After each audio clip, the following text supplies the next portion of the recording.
أهلا بيكم. النهاردة إحنا في مهمة شبه مستحيلة. هنقوم بتحليل نفسي عميق لشخصية العريس يوم فرحه، والمصدر بتاعنا اللي هنعتمد عليه هو وثيقة تاريخية مهمة جدا، أغنية أنا العريس. فخلونا نبدأ التشريح الكوميدي ده. الأغنية بتبدأ على طول بإعلان وجودي قوي وصريح، مفيش أي مقدمات، مفيش سلامات، في تأكيد متكرر للهوية. أنا العريس، أنا العريس، أنا العريس. وكأنه عايز يتأكد إن المعلومة دي وصلت للكل بما فيهم هو نفسه. خلاص يا جماعة، هو ده محور الكون الليلة دي. وده بيوصلنا للسؤال الأهم اللي هنحاول نجاوب عليه النهاردة. هو إيه اللي بيدور في دماغ العريس في ليلة العمر؟ الأغنية دي بتقدم لنا خريطة تفصيلية لأفكاره ومشاعره، وهنستخدمها كدليل عشان نفهم الظاهرة دي. ونبدأ مع بعض الفصل الأول في التحليل بتاعنا، رحلة الأنا، أو المرحلة اللي بيوصل فيها إحساس العريس بنفسه لمستويات فلكية شوية. وهنا بيجي الإعلان الرسمي.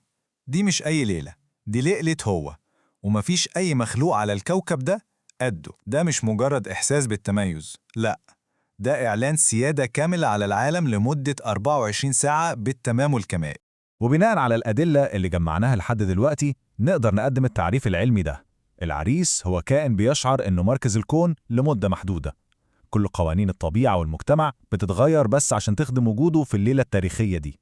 والتركيز على الذات ده بيكمل في تفاصيل استعداداته. هو مش بيستعد لحياة جديدة قد ما بيستعد للحظة دي بالذات.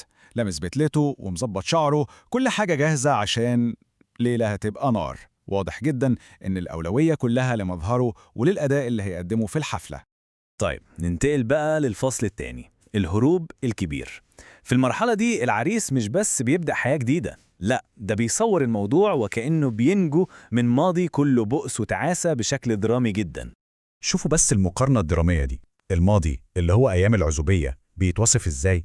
بح يا ما تعيس، وكأن كل أصحابه العزاب دول كائنات بائسة وهو الناجي الوحيد اللي هرب منهم. أما بقى المستقبل فهو ليلة العمر مع عيالي. الانتقال مش عادي، ده شبه الخروج من الظلمات إلى النور. والجملة دي بقى هي إعلان التحرر النهائي. خلاص فكيت الكيس. دي مش مجرد جملة عادية، دي بتعبر عن شعور بالانطلاق والحرية المطلقة اللي هتخليه يعمل كل اللي في نفسه، كأنه كان مربوط ودلوقتي بس أخد حريته الكاملة. دلوقتي بقى خلونا ندخل على الجانب الرومانسي ونفتح مع بعض قاموس العريس للحب. هنحلل هنا طريقة تعبيره عن مشاعره اللي بتكون مباشرة جدا ويمكن زيادة حبتين. الجملة دي هي المثال الأوضح على لغة الحب عند العريس. قمة التعبير عن الحب بتتلخص في إنه يأكل العروسة الجاتوه بإيديه. خلاص، ده هو الإثبات العملي لكل مشاعره الجياشة، مفيش أبلغ من كده.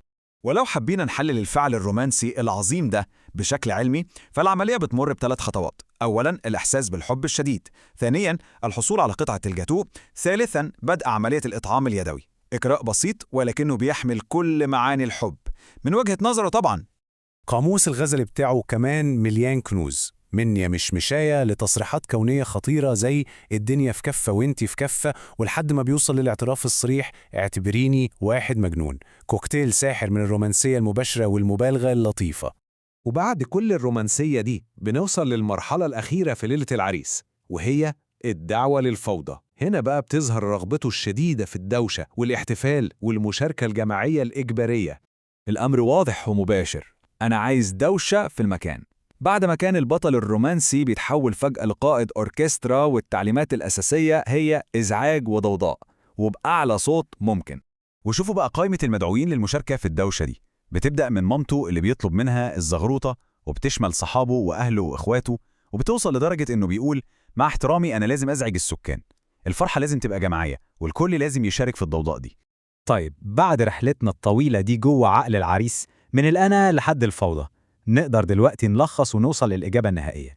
العريس عايز إيه بالظبط في ليلته دي؟ ده هو بيان العريس الرسمي. هو عايز 4 حاجات أساسية: اهتمام مطلق ومحدش ينافسه فيه، وإعلانات حب علنية قدام الناس زي موضوع الجاتوه، واحتفال صاخب جدا، وأخيرا إقرار اجتماعي كامل بفرحته من كل الناس اللي يعرفهم واللي ما يعرفهمش. كل ده جميل ولطيف جدا طبعا، بس بعد ما سمعنا كل الطلبات وإعلانات العريس دي بيفضل سؤال واحد بس بيطرح نفسه. حد سأل العروسة عن رأيها في كل ده؟